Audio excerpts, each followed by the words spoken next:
the most anticipated entertainment release of this decade.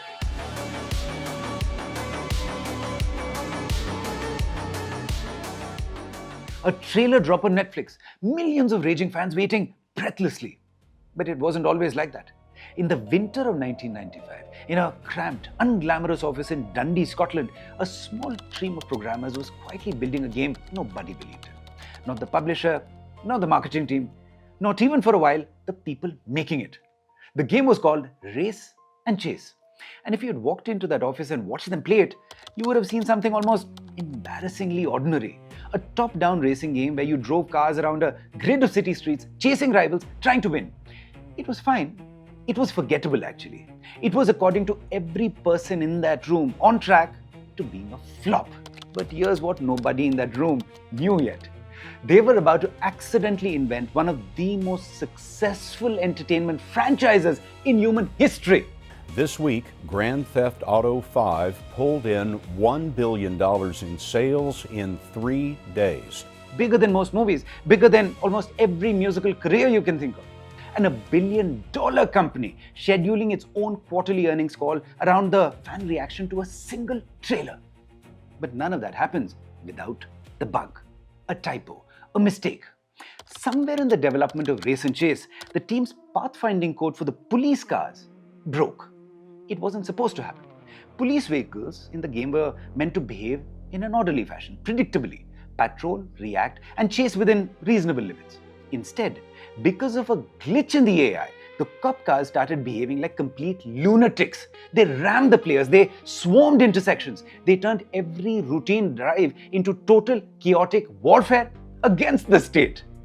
By every rule of game development, this was a bug to be squashed. Someone would normally spend an afternoon quietly fixing it, and the world would never have known that it even existed. Instead, something different happened. The developers decided to play it, and they started laughing. It was chaotic, it was unfair, it was completely unpredictable, and it was, without question, the most fun anyone in that studio had had playing their own game in months. Word spread around the office. People who had been avoiding this build started coming back to play it again, specifically to get chased by that broken police AI. What was meant to be an orderly racing game had, by accident, become something else entirely. A sandbox of glorious, escalating anarchy. This is the moment that should live in the center of every single story about Grand Theft Auto, because it tells you something that the corporate history books will always skip over. GTA wasn't designed from a whiteboard as the most controversial game ever made. It was not engineered in a boardroom to shock the world. It was discovered. A small studio working on a boring racing game stumbled into chaos and had the better sense to lean into it rather than fixing and burying it.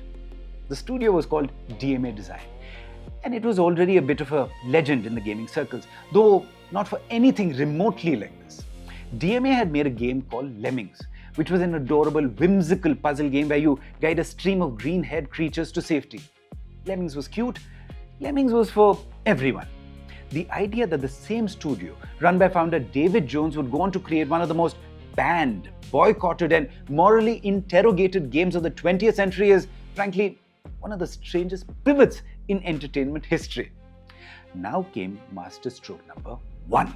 They renamed the game. They did not invent a name, by the way. They found a real criminal charge.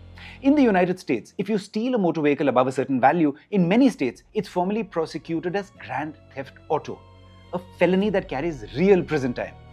Race and Chase became Grand Theft Auto. And when it was finally ready for release in 1997, the game's publisher, a company called BMG Interactive, made a decision that would define the franchise's DNA forever. Masterstroke number 2. Instead of quietly sending review copies to games journalists, as was the norm, and hoping for decent scores, BMG hired a publicist named Max Clifford, a man with a reputation for turning scandal into headlines. Clifford didn't pitch Grand Theft Auto as an innovative sandbox game with emergent, chaotic gameplay. He pitched it instead as a moral emergency. He deliberately fed journalists with lurid, exaggerated tales about mowing down pedestrians and outrunning the police, and he did it deliberately, knowing exactly what would happen next. What happened next was outrage. Lots of it. British and American media went to war against a video game. Newspapers ran headlines calling it sick, degenerate, dangerous, a corrupting influence on our youth. Politicians got involved. And every single second of that outrage did exactly what Clifford knew it would do. It made an obscure racing game with a broken police AI into the most talked about release of that year. People did not buy Grand Theft Auto despite the controversy. They bought it because of it. The condemnation was the marketing campaign. In 1998, the company that owned BMG's games division sold it to a publisher called Take-Two Interactive. And two of the executives who came along with that deal, a pair of British brothers named Sam and Dan Houser, moved to New York to build something entirely new. They called it Rockstar Games. A year later, Take-Two bought DMA Design outright for a price so small, it's almost a joke. £1 British plus the assumption of over $12 million in debt. And then in 2001, everything changed again. Masterstroke number 3. They decided to stay ahead of the curve. Grand Theft Auto 3 took the chaotic, top-down anarchy of the original games and rebuilt it in full 3D with a living, breathing city that you could explore from any angle you wanted. It wasn't just a hit, it was a reset button for what open-world gaming could be. Every sandbox game made since, every go anywhere, do anything title on the market is standing on the foundations of that broken police AI accidentally poured back in 1995. Which brings us closer to the now, November 19th, 2026. Grand Theft Auto 6, the most anticipated entertainment release of the decade, set in the neon sprawl of Leonida and Vice City, built by the direct descendants of that scrappy Dundee studio. $1 billion budget. A trailer that Rockstar chose to premiere on Netflix before YouTube, breaking its own decades-old playbook. An entire industry rearranging its release calendar to avoid standing anywhere near it. Will this serve as masterstroke number 4? Let's find out.